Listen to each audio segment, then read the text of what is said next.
बिस्मिल्लाहिर्रहमानिर्रहीम। अस्सलाम वालेकुम नाज़रीन, आप यूट्यूब चैनल देख रहे हैं। मैं इमरान खान हूँ। अभी 1 तारीख शुरू हो गई है, 2025 का आगाज़ हो गया है। हुकूमत के पास वक्त बहुत कम रह गया है। जो बाइडन इंतज़ामिया के जाने में 3 हफ्ते से भी कम टाइम बाकी है। जब अमेरिका में नई इंतज़ामिया आएगी तो हुकूमत के पास मगरबी ममालिक की जानिब से जो एक सपोर्ट थी कि आप पाकिस्तान में कुचल कर रख दें सियासी पार्टी को, आप पाकिस्तान के अंदर जुल्म और बर्बरियत करें, आपको ज़्यादा पूछा नहीं जाएगा, तो वो सपोर्ट अब ख़त्म हो जाएगी और मुमकिन है कि उसके ऊपर बात पूछकछ भी हो जाए। और ये भी हो सकता है कि इस मामले के ऊपर एक इंक्वायरी हो जाए, जिसकी आजकल खबरें आ रही हैं कि मुमकिन तौर पे एक इंक्वायरी हो सकती है आने वाले दिनों में और ये पता चल सकता है कि पाकिस्तान में रिजीम चेंज ऑपरेशन कैसे हुआ। तो अब हुकूमत के पास वक्त कम है अपनी गलतियों को सुधारने के लिए और उनको ठीक करने के लिए। मैं सहाफ़ियों की जो डिमांड्स हैं या उनके जो तज्ज़िये हैं उनसे बहुत चीज़ें सामने आ जाती हैं, क्योंकि मेरे सारे कुलीग हैं, मुझे आइडिया है कि किसके एस्टेब्लिशमेंट के साथ बहुत अच्छे ताल्लुकात हैं, वो वहाँ से खबरें लेता है, किसके ताल्लुकात जो हैं वो PMLN के साथ बहुत अच्छे हैं या हुकूमत के साथ, वो वहाँ से खबरें लेता है। कुछ ऐसे सहाफ़ी हैं जिनके हुकूमत और एस्टेब्लिशमेंट दोनों के साथ इस वक्त बड़े अच्छे ताल्लुकात हैं। अगर आप थोड़ा सा गौर करें ना तो ये 3 तरह की कैटेगरीज हैं। इनमें सबसे पहले जो सहाफ़ी एस्टेब्लिशमेंट के करीब हैं या जिनका इन्हिसार एस्टेब्लिशमेंट के ऊपर है या जिनकी वीडियो होगी या कोई और चीज़ें होगी एस्टेब्लिशमेंट के पास, वो बेचारे इमरान खान साहब को मुज़ाकरात के लिए बार बार आमादा करने की कोशिश कर रहे हैं। वो बार बार ये कह रहे हैं कि इमरान खान साहब थोड़ा सा पीछे हट जाएं, थोड़ी सी बात मान लें, अपनी पब्लिक के लिए थोड़ी सी बात मान लें, थोड़ा सा अपने मौक़िफ़ से लचक पैदा कर दें।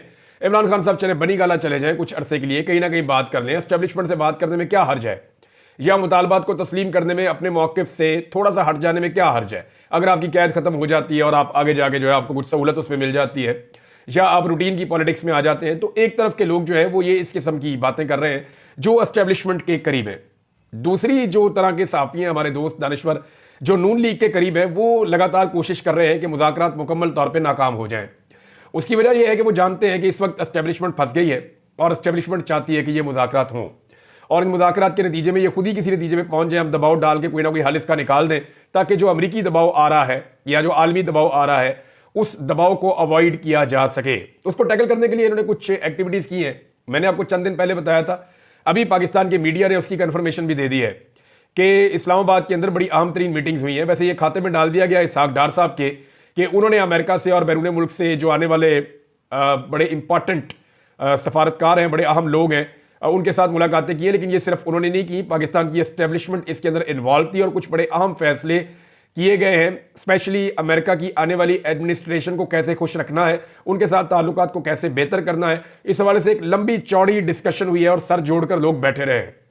तो उसका नतीजा क्या निकला है वो भी एक ट्वीट है, उसके अंदर भी कुछ चीज़ें मैं आपके साथ शेयर करता हूँ। लेकिन पहले आप ये देखें कि कुछ सहाफ़ी जो नून लीग के बहुत करीब हैं, दानिश्वर, वो चाहते हैं कि मुज़ाकरात कामयाब हो ही ना, जैसा कि ख्वाजा आसिफ हैं, जैसे और बहुत सारे लोग हैं, वो सवालात उठा रहे हैं। और उनका तरीका वारदात ये है कि वो इमरान खान को ब्लेम करते हैं या ताने देते हैं कि अब आप मुज़ाकरात क्यों कर रहे हैं, आप तो हमें चोर और डाकू समझते थे, तो अब आप हमारे साथ बात क्यों कर रहे हैं, कल आप बात नहीं करना चाहते थे, अब आप क्यों करना चाह रहे हैं।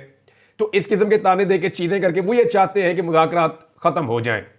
रीज़न ये है कि उन्हें इस बात का पता है कि अगर मुज़ाकरात कामयाब होंगे तो इसका बेनिफिशरी सिर्फ और सिर्फ इमरान खान होगा। अगर कोई लूजर होगा तो इस वक्त जो लोग जाली इक्तदार में बैठे हुए हैं ये लूजर होंगे। तीसरी तरह के लोग वो हैं जिनके दोनों तरफ ताल्लुकात हैं, यानी वो बेचारे कंफ्यूजन में हैं कि मुज़ाकरात होने तो चाहिए, वो ये भी कहते हैं, लेकिन वो ये कहते हैं इनका नतीजा कोई नहीं निकलेगा, ये लंबे चलेंगे। तो इस वक्त इन 3 कैटेगरीज के अंदर इनको आप डिवाइड करें। मुज़ाकरात एक्चुअली हो कहां रहे हैं ये जरा आप देख लीजिए। ये 2 तरह के मुज़ाकरात हैं, मैंने आपको पहले भी बताया था। एक मुज़ाकरात वो हैं जो आपको दिखाई दे रहे हैं, जो सरदार अयाज सादिक स्पीकर कौमी असम्बली, वो भी जाली फार्म 47 के ऊपर, और उनके साथ जो है वो कुछ एक हुकूमती टीम बैठी हुई है। दूसरी जानिब कुछ 7 बंदों के नाम इमरान खान साहब ने दिए हुए हैं। ये आपस में बैठ के मुज़ाकरात वगैरह खेलते रहते हैं, करते रहते हैं, और यहां पे कोई नतीजा नहीं निकलना। ये सिर्फ फेस सेविंग है, ये सिर्फ सामने दिखावा है कि जनाब मुज़ाकरात हो रहे हैं, फैसले कहीं और से आएंगे और यहां पे आकर इंप्लीमेंट हो जाएंगे। और यहां पे कैसे आएंगे मैं बताता हूं आपको। होगा ये कि फैसला बता दिया जाएगा आसिफ जरदारी को, शहबाज शरीफ को, नवाज शरीफ तो अब 12वें खिलाड़ी हैं इमरान खान के बकौल, और इमरान खान को। और जिस चीज़ के ऊपर बैकडोर चैनल में जो मुज़ाकरात हो रहे हैं उनमें 2-4 शख्सियात के मैं नाम भी जानता हूं। एक्चुअली इमरान खान साहब से जेल में मुलाकातों की कोशिशें भी हो रही हैं, बंदे जा भी रहे हैं जेल में। अब क्योंकि PTI अभी तक खुद इस बारे में नहीं बता रही, तो मैं आपको सिर्फ ये बता रहा हूं कि बंदे तो जेल में जाते हैं, और बंदे जेल में इस तरह जाते हैं जैसे कोई भी नहीं जाता, और ऐसे औकात में जाते हैं जिन औकात में जाने नहीं दिया जाता, और उनके पास फाइलें और चीज़ें उनके साथ होती हैं। और जिस तरह वो जाते हैं प्रोटोकॉल्स में, वैसे ही वो वहां से निकलते हैं। और जिस तरह रात के वक्त कभी कभी जेल के दरवाजे खुलते हैं, कभी कभी बहुत सुबह खुलते हैं, तो ये सारी चीजें नजर आ रही हैं। मैं ये रिपोर्ट आपको कर रहा हूं और काफी दिनों से कर रहा हूं।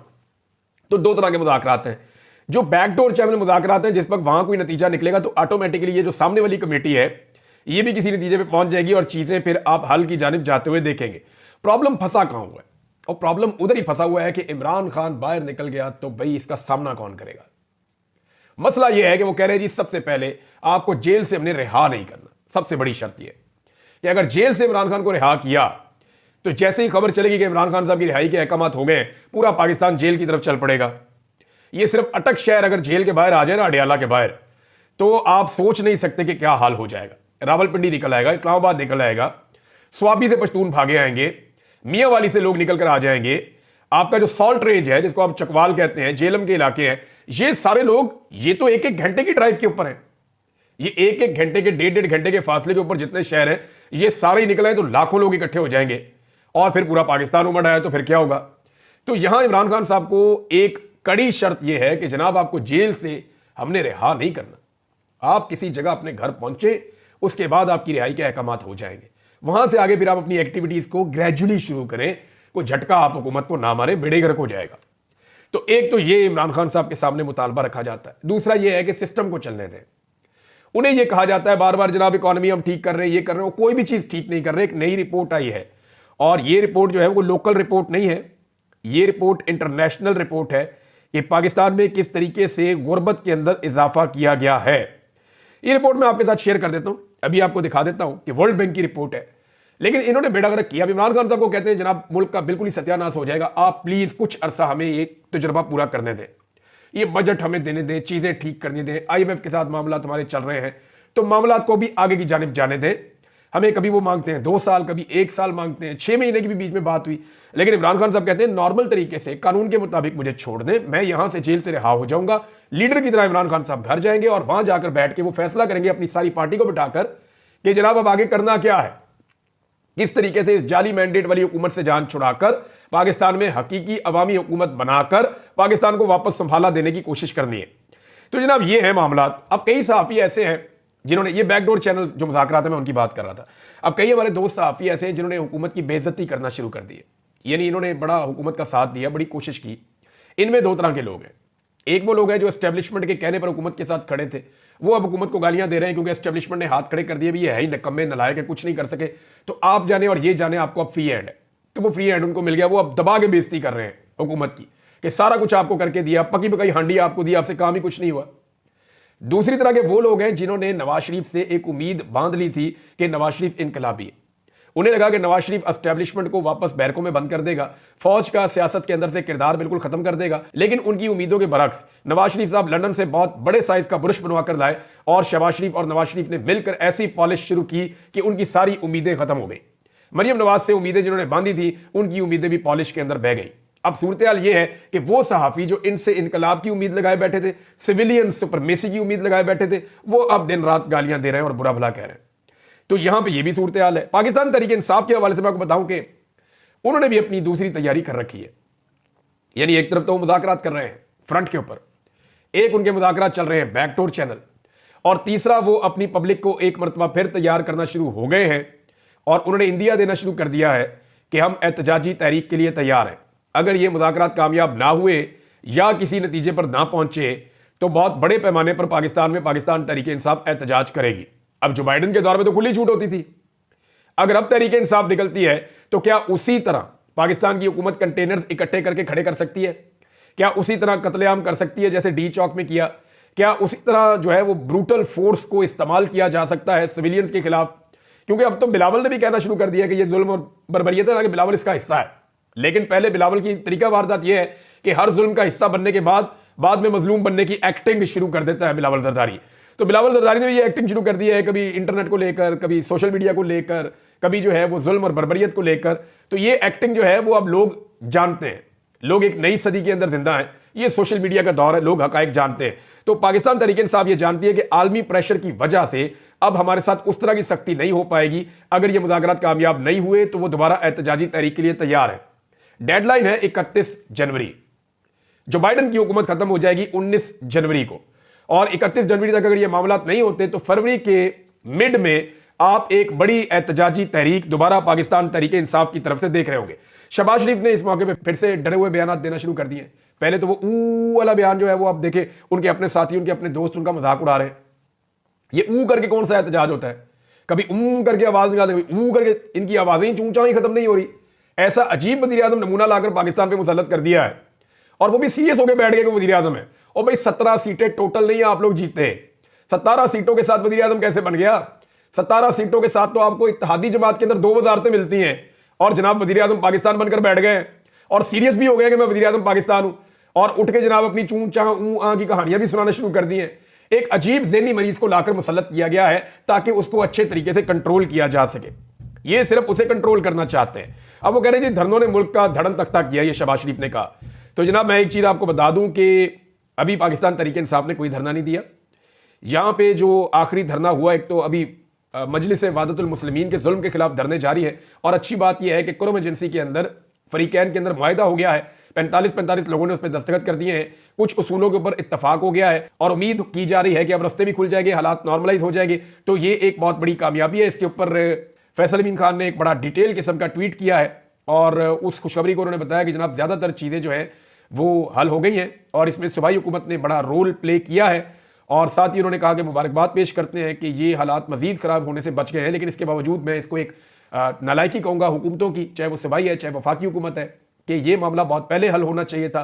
लेकिन बहुत बड़े कत्लेआम के बाद, बहुत बड़े साने के बाद बिल आखिर फरीकैन ने दस्तखत कर दिए हैं।